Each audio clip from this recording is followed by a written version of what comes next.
Welcome to Soothing Stories. Tonight, settle in and let the world outside grow quiet. This is a story about the Battle of Thermopylae 300 against an empire. There is nothing you need to do now but listen and breathe. Let the words carry you gently into rest. The sea is very calm tonight along the northern coast of Greece, and the light of the late afternoon is falling in long golden bands across the water, catching the small waves and turning each one, briefly, into a curl of bright metal before it folds back into the darker blue beneath. To your left, the land rises sharply, pale limestone cliffs going up and up into a mountain whose upper slopes are already touched with the rose gold of the coming sunset. Its lower reaches thick with wild oregano and thyme and stunted, wind-bent pines that release their resin scent into the warm evening air. And there,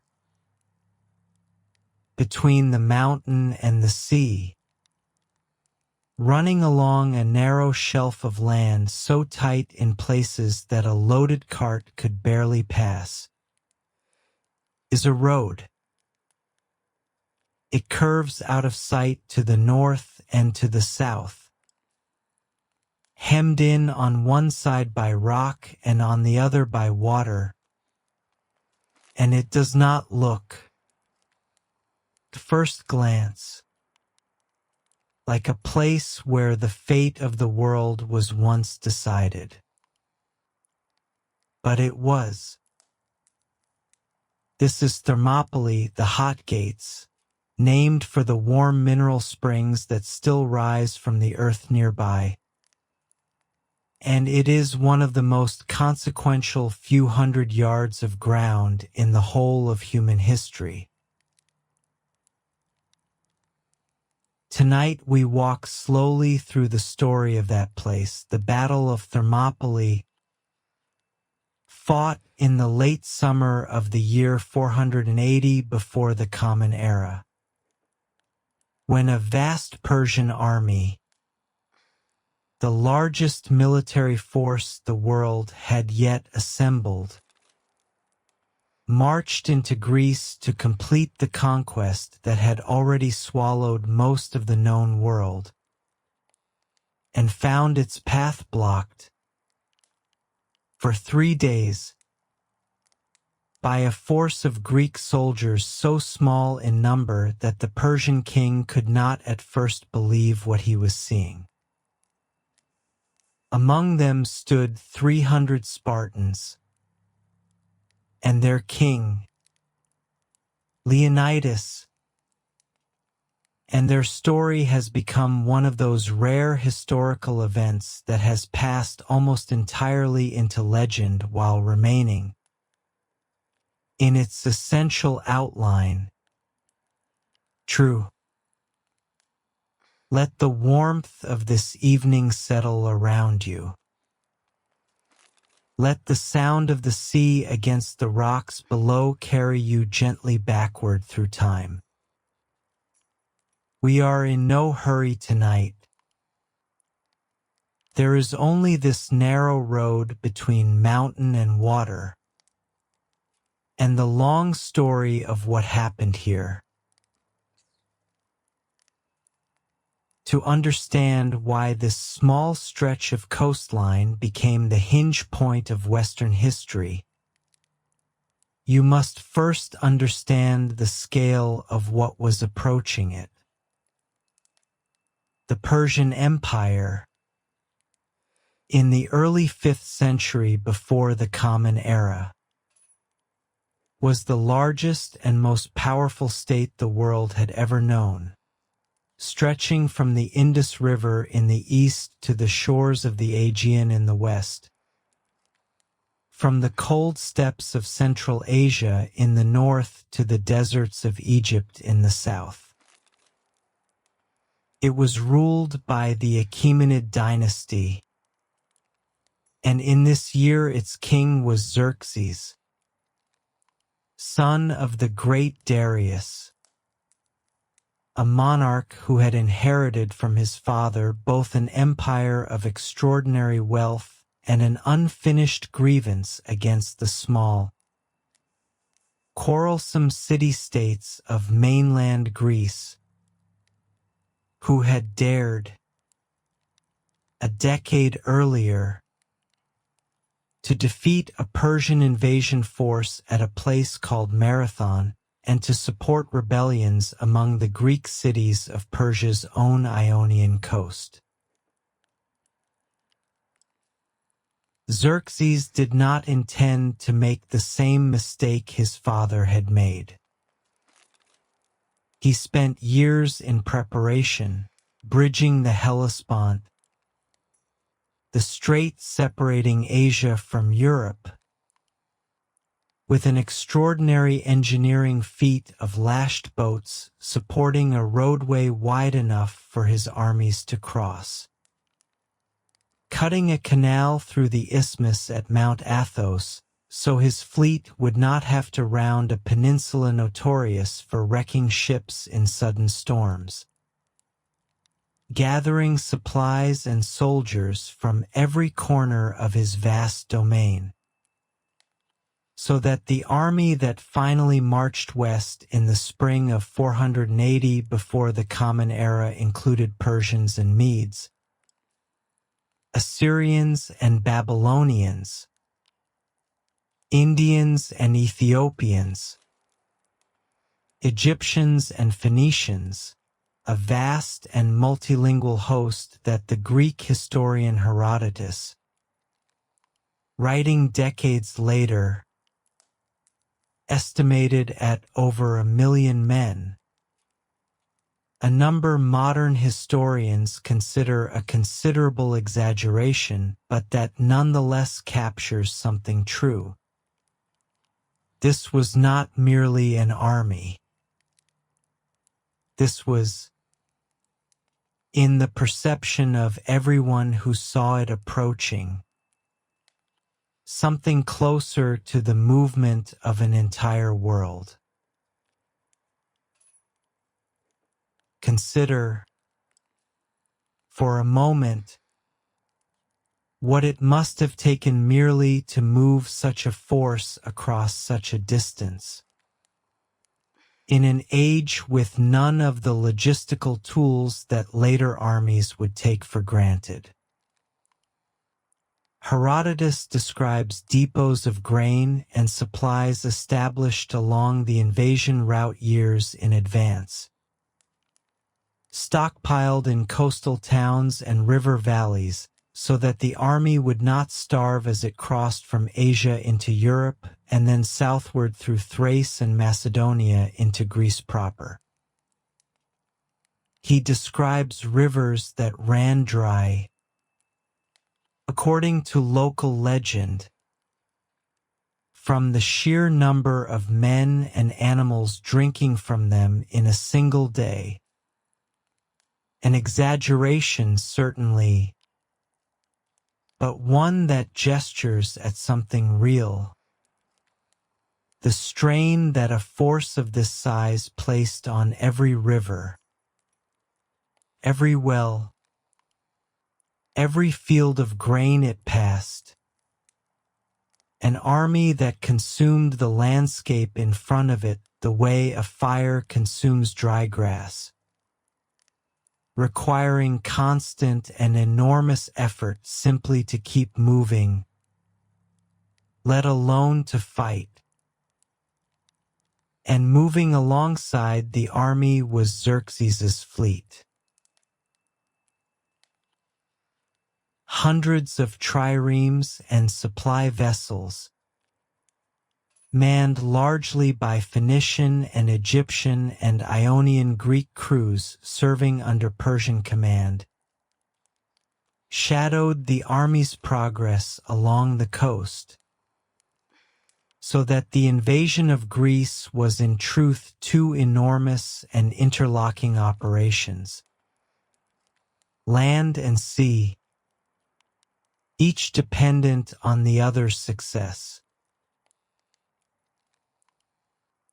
The Greek world that this army now threatened was nothing like Persia in scale or unity. Greece in this era was not a single nation but a scattering of independent city-states, fiercely proud of their individual identities, often at war with one another, sharing a common language and religion and a general sense of cultural kinship, but almost never acting as one political body. Athens and Sparta, the two most powerful of these states, represented almost opposite ways of organizing a society. Athens was a democracy, new, experimental, argumentative, a city of traders and philosophers and playwrights and a navy built, in recent years, on the profits of newly discovered silver mines. Sparta was something else entirely, a militarized society unlike any other in the Greek world, in which the entire structure of daily life existed to produce soldiers of exceptional discipline and capability. Spartan boys were taken from their families at the age of 7 and raised communally in a brutal training system called the agoge, designed to produce men who could endure hardship without complaint, who valued the approval of their fellow soldiers above every other consideration, and who were taught, above all, that to die in battle rather than retreat was not a tragedy but an honor. It was a strange and in many ways a harsh society, built on the labor of an enslaved population called helots, who vastly outnumbered the Spartan citizens themselves, and whose subjugation was maintained through a constant, low-simmering threat of violence. But it produced, without question, the finest heavy infantry in the Greek world. It is worth pausing here to imagine what it actually meant, in practical terms, to be a Spartan soldier of this era. Because the discipline that would be displayed at Thermopylae was not a spontaneous courage summoned in a single crisis but the product of an entire lifetime of preparation.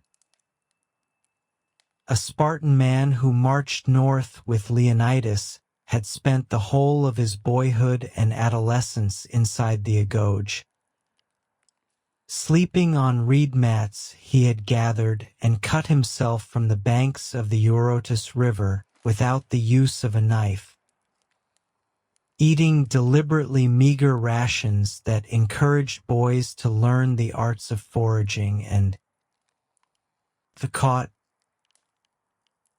endurance of punishment rather than complaint, and enduring long stretches of the year with only a single cloak for warmth regardless of season. He had competed constantly against his peers, in wrestling, in endurance, in the ability to withstand pain without visible reaction, not for individual glory in the way an Olympic athlete of Athens might have sought it, but because the Spartan system prized above almost everything else a soldier's willingness to subordinate his own preferences entirely to the good of the unit beside him. By the time such a man reached the age at which he could stand in the front rank of the phalanx, he had spent perhaps 20 years being shaped, deliberately and completely, into someone for whom holding a line beside his companions, whatever the cost, was not a special act of heroism but simply the fulfillment of everything his whole life had trained him to become. And this training was not undertaken in isolation. It was communal in every respect, conducted in messes and dormitories shared among boys of the same age group, so that by adulthood a Spartan soldier had spent his entire life surrounded by the same companions who would one day stand beside him in the phalanx, men whose strengths and weaknesses he knew as well as his own, whose trust he had earned across 2 decades of shared hardship rather than in the brief and urgent camaraderie that other armies were forced to build in haste. When word reached the Greek cities that Xerxes was coming with a fleet said to number over 1,000 ships and an army beyond easy counting, a congress of Greek states met to decide how, or whether, to resist. Many cities, weighing the impossible scale of the threat, chose submission, sending the ritual offerings of earth and water that Persian custom required as tokens of surrender. Others prepared to fight. It was decided that a combined force would attempt to hold a northern line, and after some early maneuvering and reconsideration, the pass at Thermopylae was chosen as the place to make the stand, a location where the narrowness of the coastal road, hemmed between the sea and the mountains, meant that the vast numerical superiority of the Persian army could be neutralized. A large Persian force could not spread out and encircle a smaller one here. It would have to come at the defenders in a narrow column, a few dozen men wide at most, and however many hundreds of thousands stood behind those first few ranks, only a handful of them could actually reach the Greek line at any one time. The decision to make any stand at all had not come easily to the assembled Greek Congress, and the debates that preceded it, described by Herodotus with evident relish for the friction between proud and mutually suspicious city-states, reveal how uncertain and improvised the whole Greek resistance actually was. Some delegates had argued for abandoning the mainland entirely and making a stand instead at the narrow isthmus of Corinth, sacrificing everything north of it, including Athens, to buy a more defensible line further south. Themistocles, the shrewd and ambitious Athenian, who had spent the previous years persuading his countrymen to pour the profits of a rich silver strike into building a war fleet rather than distributing the windfall among the citizens, argued forcefully that the war could not be won by land alone, that the fleet was Athens's true strength, and that a northern stand, even a doomed one, would by the time the fleet needed to prepare its own defense in the narrow waters where it could match Persian numbers. It was this combination of arguments, more practical than heroic in its origin, that produced the plan to hold Thermopylae on land while the fleet held the nearby straits of Artemisium at sea. Two linked defenses meant to rise or fall together. King Leonidas of Sparta led the force that marched north to hold the pass. A Spartan king in the full sense of that word. One of two kings who ruled Sparta simultaneously according to its unusual dual monarchy. A descendant, according to Spartan tradition, of the legendary hero Heracles himself. Leonidas brought with him 300 Spartan hoplites, heavy infantry, chosen specifically, according to some ancient accounts, because they were men who already had living sons, so that no Spartan family line would be entirely extinguished if the worst occurred. A detail that suggests something important. This may have been intended from the very beginning as a mission that its participants did not expect to survive. Alongside the 300 marched several thousand other Greek soldiers, men from Thespae, from Thebes, from Corinth, from Phocis and Locris and other cities of central Greece, along with a force of Helots serving the Spartans in support roles, bringing the total defending force to somewhere between 5,000 and 7,000 men. It was against the army now approaching, an almost unimaginably small number. And yet it was enough for 3 days to hold.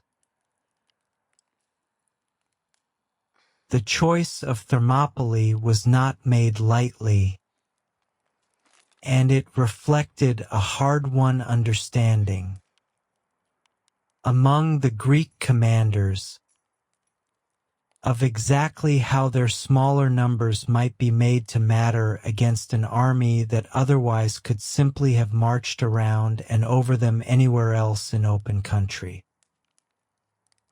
Along most of its length, the pass narrowed to a track wide enough, in places, for barely a single loaded wagon to pass. The mountain rising steeply on one side in bare cliffs of pale stone, the marshy edge of the gulf pressing close on the other, so close in some sections that a man standing at the center of the road could have tossed a stone into the water without much effort. It was a landscape that had been shaped over unimaginable stretches of geological time by the same tectonic forces that had raised the mountains of central Greece and carved the long gulf beside them. And it happened by the accident of that ancient shaping to create exactly the kind of choke point that a small, disciplined force needed if it hoped to stand against overwhelming numbers.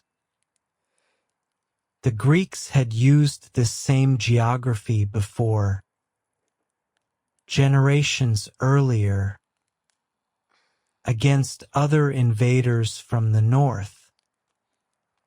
And the old defensive wall that Leonidas's men now labored to repair was itself a kind of inheritance, a piece of accumulated local wisdom about how this particular strip of land could be made to punch above its modest size.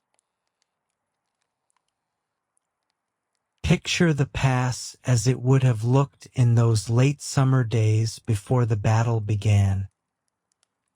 In the last quiet moments before the largest army in the world arrived.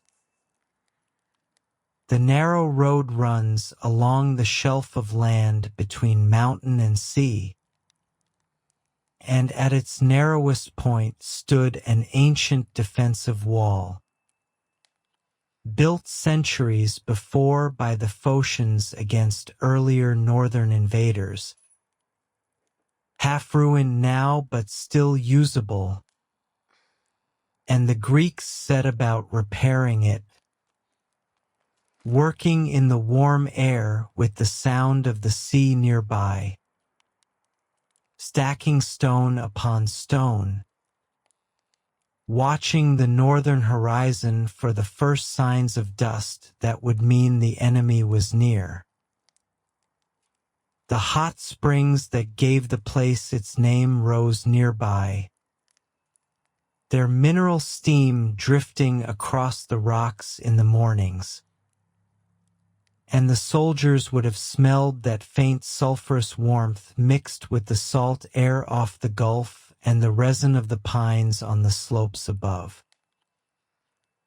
There was time, in those final days, for the ordinary business of an army preparing for what it knew was coming, the sharpening of spear points, the checking of bronze armor, the quiet conversations among men who had trained together for years and who understood, without needing to say it aloud, what kind of engagement this was likely to become. When the Persian army finally arrived and encamped on the plain to the north, Xerxes, according to Herodotus, was so certain that the small Greek force blocking his path would flee at the mere sight of his numbers that he waited 4 days before attacking, giving the Greeks every opportunity to reconsider their position and withdraw. He sent a scout ahead to observe the Greek camp, and the scout returned with a strange report. The Spartans, rather than preparing frantically for battle, were seen exercising, combing their long hair, and behaving with what appeared to be total unconcern. Xerxes, confused, consulted a Spartan exile living at his court, a former Spartan king named Demaratus who had been deposed years earlier and had taken refuge with the Persians. And Demaratus told him something the Persian king found difficult to believe. This is the way of the Spartans. When they are about to risk their lives, they take particular care to dress their hair. These are the finest soldiers in Greece, and they will fight you for this pass, however few they may be. Xerxes did not believe him. He waited for more days. Then he attacked. The first 2 days of fighting at Thermopylae followed a similar pattern. Xerxes sent forward waves of his infantry. First, according to Herodotus, his Median and Scythian troops, and when these were driven back with heavy losses, his own elite immortals, the celebrated royal guard of 10,000 men, so named because their numbers were always kept exactly at 10,000. Any loss immediately replaced so that the unit appeared from a distance, never to diminish. But even the immortals could not break the Greek line in the confines of the pass. The Greeks, and above all the Spartans, fought in the tight, disciplined formation called the phalanx, rows of men standing shoulder to shoulder, each soldier's large round shield, the hoplon, covering not only his own left side but also the right side of the man beside him, so that the formation as a whole became a single moving wall of bronze and wood, bristling with the long spears that projected forward from the first several ranks. In the narrow confines of the pass, the Persian numerical advantage meant almost nothing.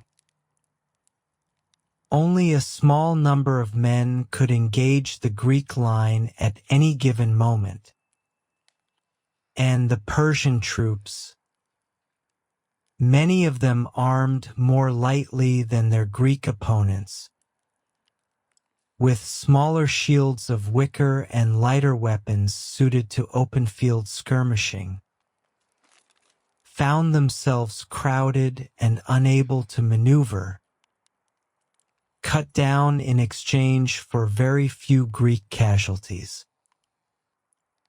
The Spartans, moreover, used a tactic of feigned retreat, appearing to break and flee, drawing the Persian ranks forward in disorganized pursuit, and then turning as one and cutting down the now scattered pursuers. Twice, entire waves of the Persian army broke against this small defending force and were thrown back, leaving the narrow ground littered with their dead. Among the various contingents of the Persian army who attempted the pass in those first 2 days, the accounts that survive describe a growing bewilderment at the reversal of what every soldier in that army had been told to expect. These were men drawn from dozens of subject nations across an empire that spanned an enormous portion of the known world, many of whom had marched for the better part of a year to reach this narrow strip of Greek coastline, and they had marched believing themselves part of an invincible force whose sheer scale would overawe any resistance long before actual combat became necessary. Instead, they found themselves funneled into a space where their numbers meant nothing, facing a wall of overlapping bronze shields and long iron-tipped spears wielded by men who did not break formation, did not panic, and did not retreat even as their own comrades fell beside them. Xerxes is said to have leapt 3 times from the throne on which he watched the battle. So great was his alarm at what he was witnessing. Let your breathing slow for a moment here, and let the scale of what was happening settle in gently, without urgency. A force of a few thousand men, holding for 2 full days against an army that dwarfed it many times over, in a fight that must have been exhausting and terrifying, and, for the men in the front ranks, unrelenting, the clash of bronze on bronze, the press of bodies, the particular sound and smell of a battle fought at close quarters in the heat of a Greek summer. And yet there is something almost peaceful in imagining the wider landscape around that violence. The sea still moving in its ancient rhythm just beyond the fighting, indifferent and constant, the mountain rising above it all exactly as it had risen for millions of years before either army arrived, and would rise for millions of years after both had been forgotten. The battle was enormous to those within it. The mountain and the sea took no notice at all. Before we come to that turning point, let the mind rest for a moment on the ordinary men who filled the ranks on both sides of this conflict, most of whose names have not survived at all. On the Greek side, alongside the famous 300, there were farmers from Thespae who had left their fields at exactly the season when they most needed tending.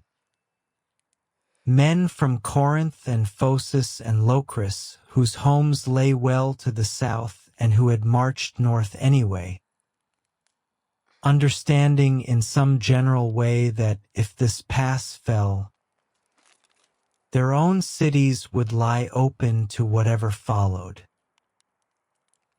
On the Persian side, in the great multi-ethnic host, there were young men from the Iranian plateau who had never seen the sea before this campaign, Egyptian marines trained in the marshes of the Nile Delta, Indian archers who had crossed half a continent to stand in ranks in a country whose language and gods and customs were entirely unfamiliar to them, all of them following orders given in a chain of command that stretched back, ultimately, to a king most of them would never see up close.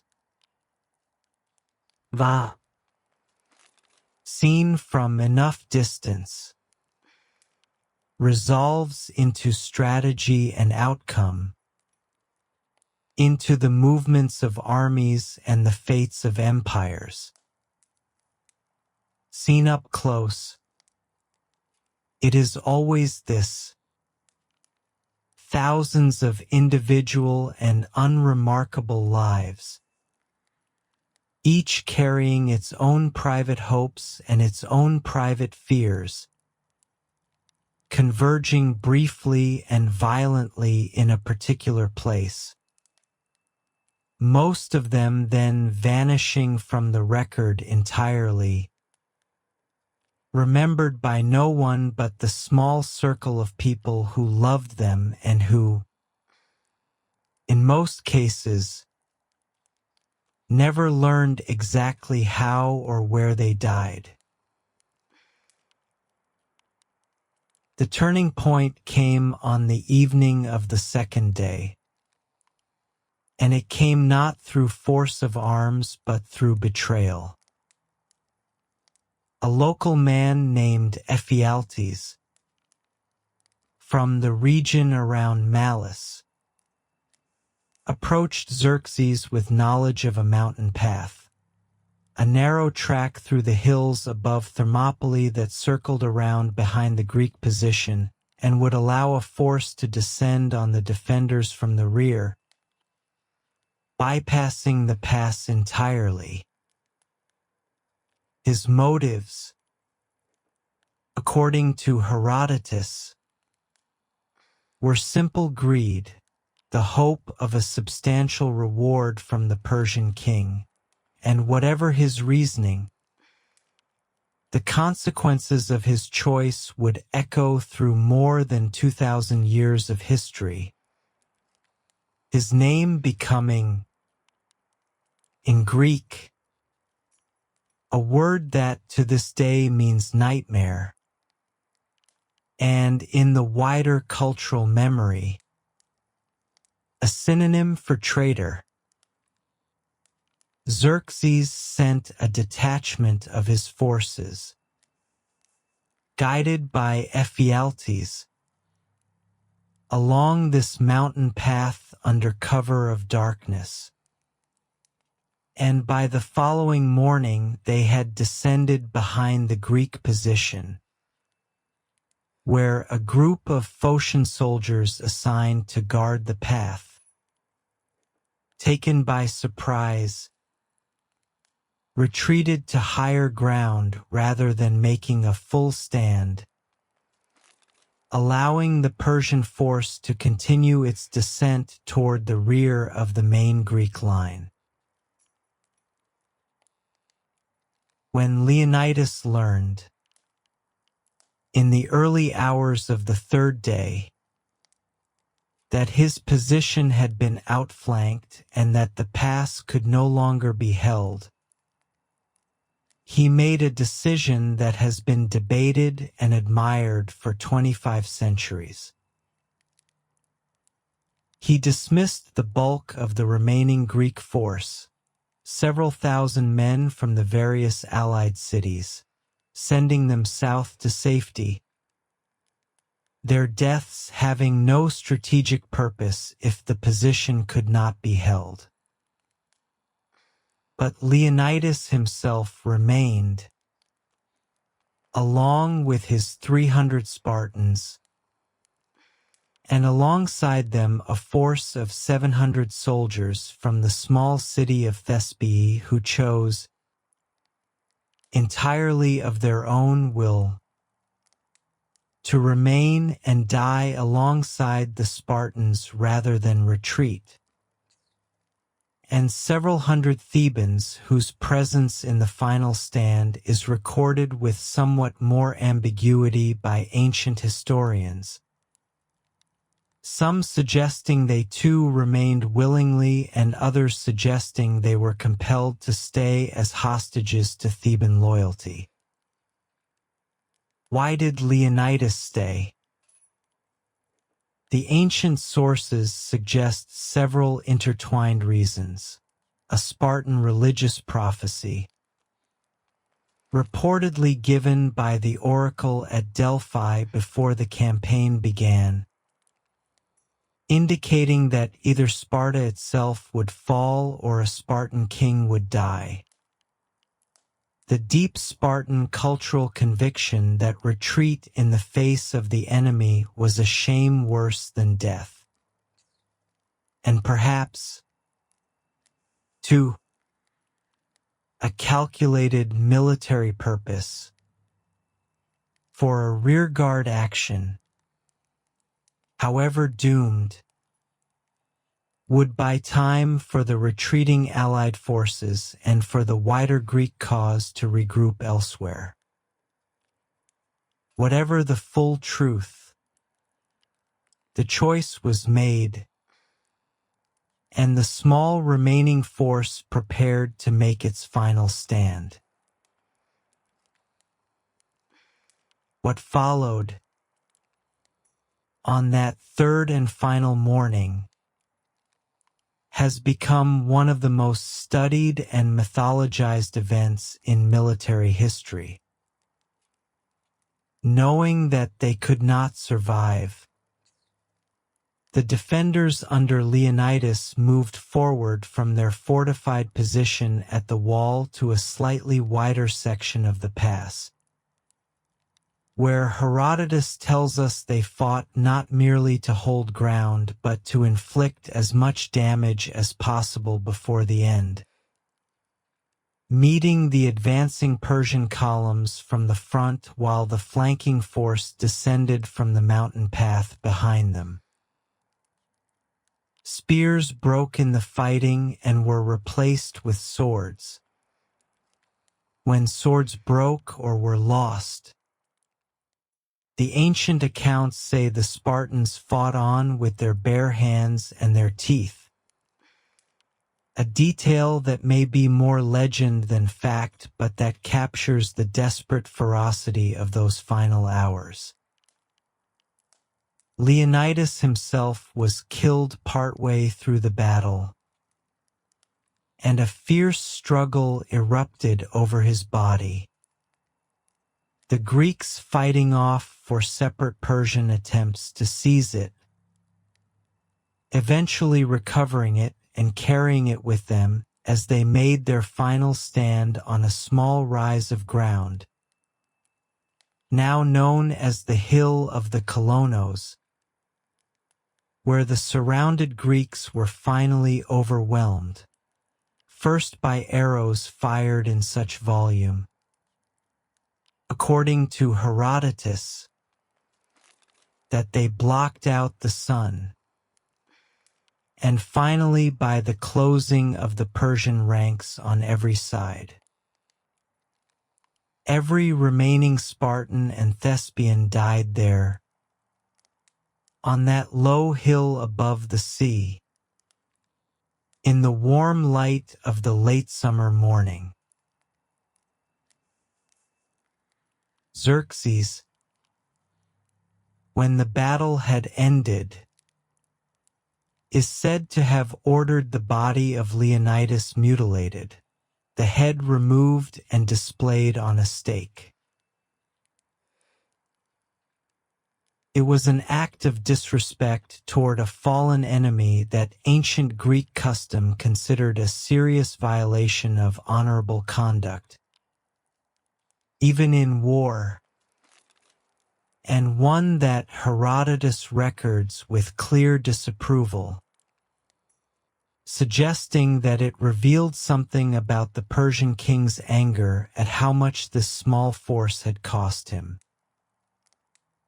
And it had cost him a great deal.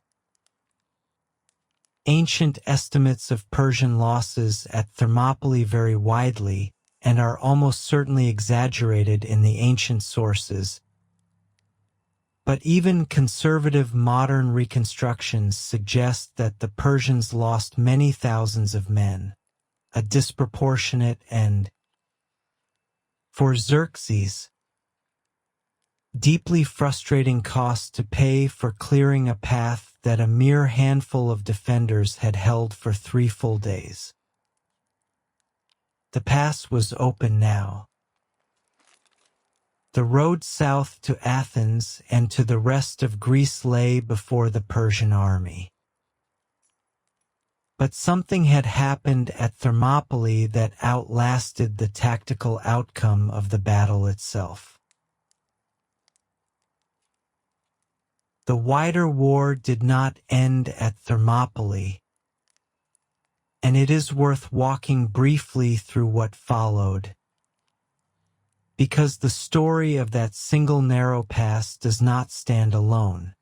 It stands as one chapter within the larger story of Greece's resistance to the Persian invasion, a story that Thermopylae itself helped to shape. While Leonidas held the land pass, the Greek fleet, under the overall command of the Spartan admiral Eurybiades, but guided in practice by the strategic mind of the Athenian statesman Themistocles, fought a parallel and less celebrated engagement in the narrow straits near Artemisium, delaying the much larger Persian navy and inflicting damage upon it in a series of running battles that mirrored. See the same principle that had made Thermopylae possible on land. That narrow, confined spaces could neutralize an enemy's advantage in raw numbers. When word came that the land pass had fallen, the Greek fleet withdrew southward in good order, its work of delay accomplished, its losses far lighter than they might have been in open water. Let the picture of that evacuation rest with you for a moment. A whole city emptying itself in a matter of days. The streets of Athens that had been full of ordinary life only weeks before now given over to the loading of ships. Families carrying what possessions they could manage down to the harbor at Piraeus. The elderly and the very young helped aboard first. The sacred objects of the temples carried out with particular care by the priests responsible for them. It was an act of considerable civic discipline, achieved without the panic that might easily have overtaken a less organized population. And it depended entirely on a trust between the citizens and their leaders that had been built over generations of shared democratic governance. There is something quietly remarkable in a city choosing, deliberately, to become empty rather than to fight for its buildings and its streets, understanding that the people themselves, wherever they might be carried, were the city's true and only irreplaceable substance. Athens itself was evacuated in the days that followed. Its population, on the advice of Themistocles and in reliance on an ambiguous oracle from Delphi that spoke of a wooden wall that would keep the Athenians safe, which Themistocles interpreted correctly as referring to the wooden hulls of their warships, abandoned the city entirely, its people carried by ship to the nearby island of Salamis and to the Peloponnese, so that when the Persian army finally arrived at Athens they found it empty, and burned it in frustration, a moment of real loss for the Greek world, but also, in a way that Xerxes could not have anticipated, a moment that freed the Athenians from any further temptation to negotiate. There was nothing left to lose by fighting on. And then, in the narrow straits of Salamis in September of that same year, the combined Greek fleet, drawing the larger and less maneuverable Persian navy into the confined waters where its numbers again became a liability rather than an advantage, won one of the most decisive naval victories in ancient history, shattering Xerxes's fleet and forcing the Persian king himself to withdraw from Greece entirely, leaving a large but now more vulnerable army under his general Mardonius to continue the campaign. The following year, at the Battle of Plataea, the combined land forces of the Greek city-states, no longer just a rearguard of a few thousand but a genuinely unified army drawn from across the Greek world, decisively defeated the remaining Persian force, and the invasion that had begun with such overwhelming confidence came, finally, to its end. Greece had held. Let the image of that long campaign settle now, gently, the way the light settles over the water in the last hour before dusk. Thermopylae did not, by itself, defeat Xerxes, but it did something perhaps just as important. It demonstrated to a Greek world that had genuine reason to despair before an army of such overwhelming size, that the Persian juggernaut was not invincible, that discipline and courage and the careful use of terrain could offset numbers that seemed, on paper, impossibly decisive. It bought time, days that allowed the Greek fleet to fight its own delaying action. Days that allowed the Athenian evacuation to be conducted in reasonable order rather than panic. Days that allowed the wider Greek alliance to begin the difficult work of coordinating its scattered and often quarrelsome city-states into something resembling a unified resistance.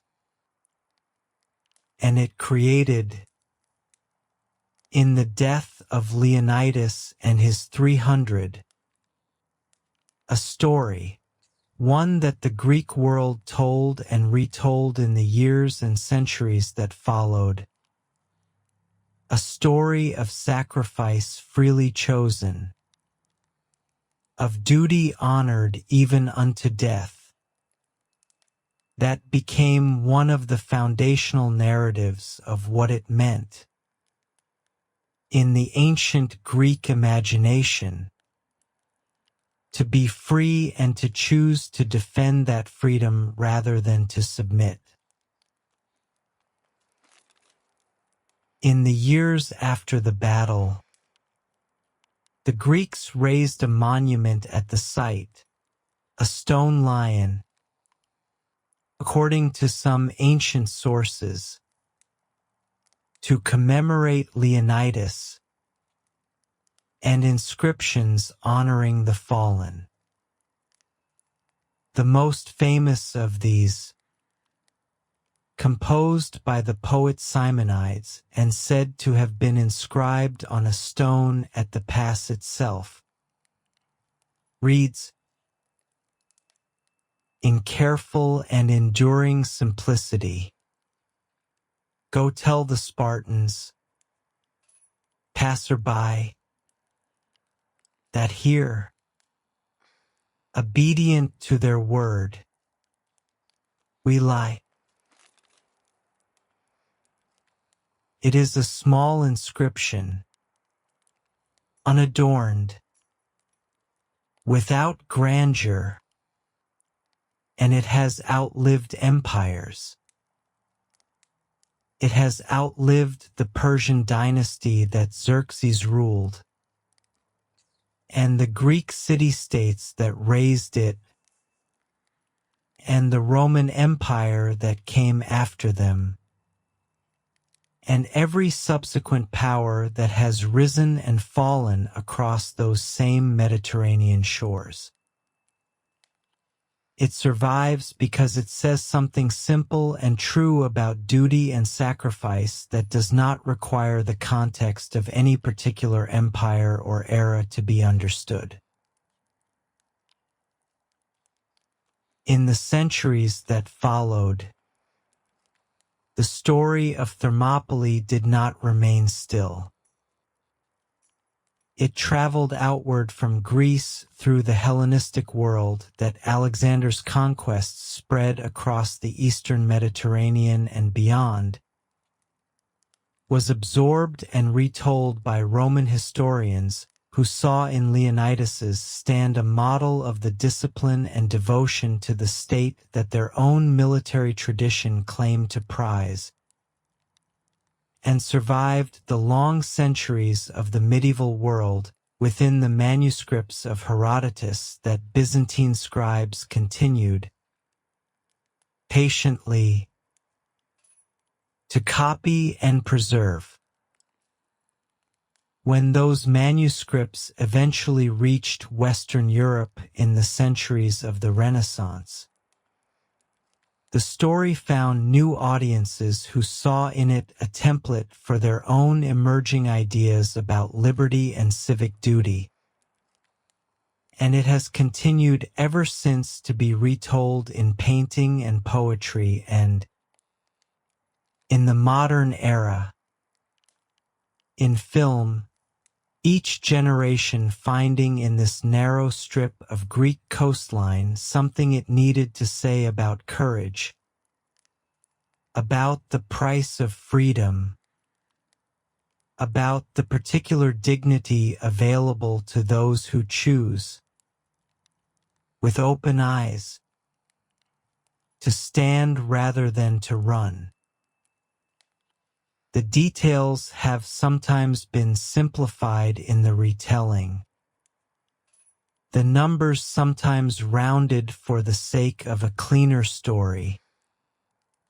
But the essential shape of what happened here has proven remarkably durable, carried forward across 25 centuries by nothing more than careful writing and the willingness of each new generation to listen.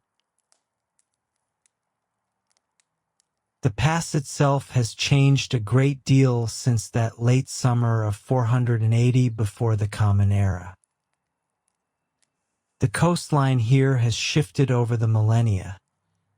Silt carried down by rivers and deposited along the shore has pushed the sea back considerably from where it once ran, so that the narrow strip of land where the battle was fought now sits well inland. The modern coastal road running through a plain that was, in Leonidas's time, entirely covered by water. The hot springs still rise from the earth nearby, their warm sulphurous water flowing down toward what remains of the ancient shoreline, exactly as they did on those 3 days when the fate of a war and, in some meaningful sense, the future of Western civilization hung upon a few thousand men holding a few hundred yards of ground. If you visit today, a modern statue of Leonidas stands near the site, his bronze figure caught in a moment of readiness, his spear raised, his gaze fixed south toward the road the Persians once tried to force. Modern historians and archaeologists have spent a great deal of careful effort trying to separate what can be verified about Thermopylae from what has accumulated around it in the retelling. And it is worth noting, gently, that this effort matters and that it does not diminish the story so much as steady it.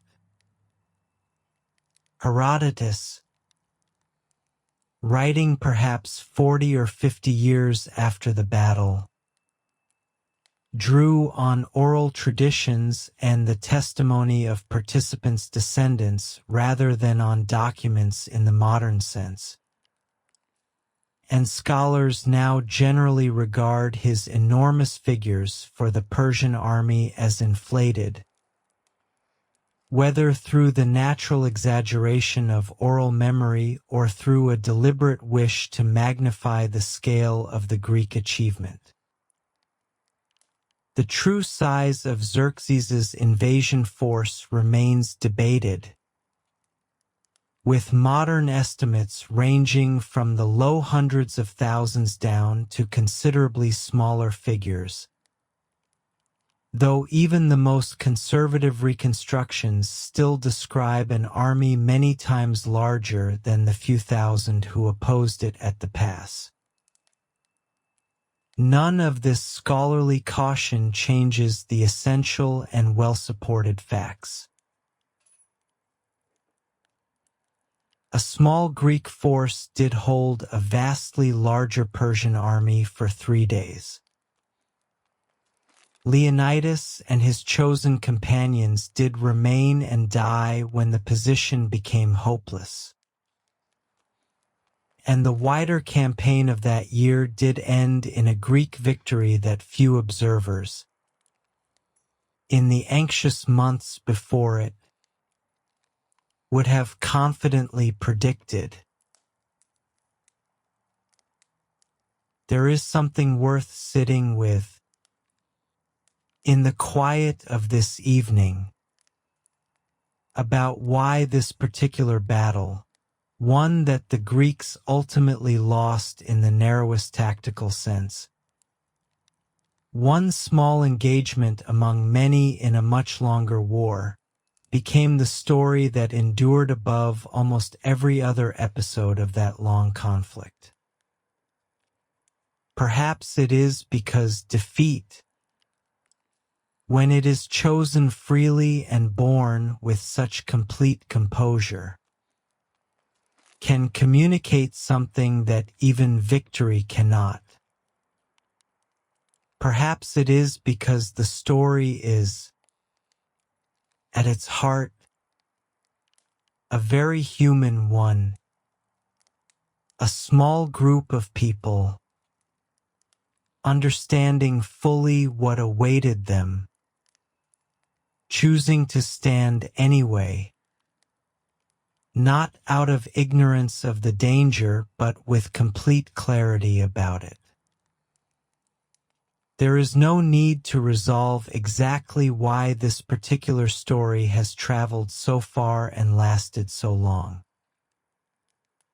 It is enough, tonight, to let it settle, the way the light is settling now over the water, the way the warmth of the day is beginning, gently, to give way to the cool of the coming night. A small boat is moving slowly across the gulf in the distance, its outline barely visible now against the darkening water. Its engine a faint and steady murmur carried occasionally on the still evening air. Some fisherman making his way home after a long day on the water, entirely unconcerned with the weight of history that this quiet stretch of coastline carries within it. His wake spreads out behind him in a thin, silvering line that catches the last of the light before dissolving back into stillness. He has probably passed this way 10,000 times in his life. Tonight is, for him, an evening like any other. The boat, the water, the slow approach of home. There is something quietly reassuring in that ordinariness, existing alongside everything this place has witnessed, unbothered by it, continuing regardless. The sun has nearly reached the horizon now, and its light has turned from gold to a deep, burning orange, spreading across the surface of the gulf in a long, wavering path that seems to lead directly from where you are standing out toward the edge of the visible world. The mountain behind you has darkened to a deep violet blue, its upper ridges still catching a last thin line of light along their edges. The color deepening moment by moment the way it must have deepened on countless evenings before this one, and will deepen on countless evenings after. Entirely unconcerned with whatever human history happens to be unfolding at its feet. Somewhere below, near the old line of the ancient shore, a shepherd is moving a small flock of goats back toward a stone enclosure for the night, their bells sounding faintly, irregularly, across the quiet air, a small, homely sound that has nothing to do with armies or empires, that has simply continued, unbroken, in this landscape for as long as anyone can remember. The goats do not know they are walking across ground where history once turned, where kings and empires once measured their fates in the space of 3 long summer days. They only know the particular smell of the herbs on this hillside, the particular slope of the path home, the particular sound of the shepherd's low, unhurried call, and that the light is fading now, softly, and it is time, as it always is at this hour, to go home. Let that image rest with you now, the ordinary continuation of small, quiet life across a landscape that once held something so vast and so terrible and so consequential. This is, perhaps, one of the gentlest truths that old battlefields eventually offer. However great the violence and the sacrifice and the historical weight of what happened in a particular place, the land itself moves on. The grass grows back. The shepherds return with their flocks. The sea keeps its ancient rhythm, indifferent and patient, exactly as it did before any of it began and exactly as it continues to do now. There is comfort available in this, if you let yourself feel it, not a diminishment of what those men did or what it meant, but a reminder that the world absorbs even its heaviest histories and continues, gently, to hold ordinary life within it. The stars are beginning to come out over the gulf, faint and then gradually brighter as the last color drains from the western sky. The same stars that would have hung, faint and then bright, over the Spartan camp on the nights before the battle, over Leonidas as he considered, in whatever private hours a king allows himself before a battle he does not expect to survive, the shape of the decision he had already made. The same stars that hung over the wider war that followed, over Salamis, over Plataea, over the long, slow process by which Greece secured its freedom and, in doing so, preserved the particular intellectual and civic traditions that would go on, in the centuries that followed, to shape so much of what came after. The stars do not remember any of this. They simply continue, night after night, indifferent and beautiful, exactly as they have always been. Let your own thoughts slow now, the way the evening itself is slowing, the warmth of the day cooling gradually into the softer temperatures of night. There is nothing left to hold on to in this story except its stillness now, the pass empty, the sea quiet, the mountain dark against a darker sky. The battle is long over. The war that followed it is long over.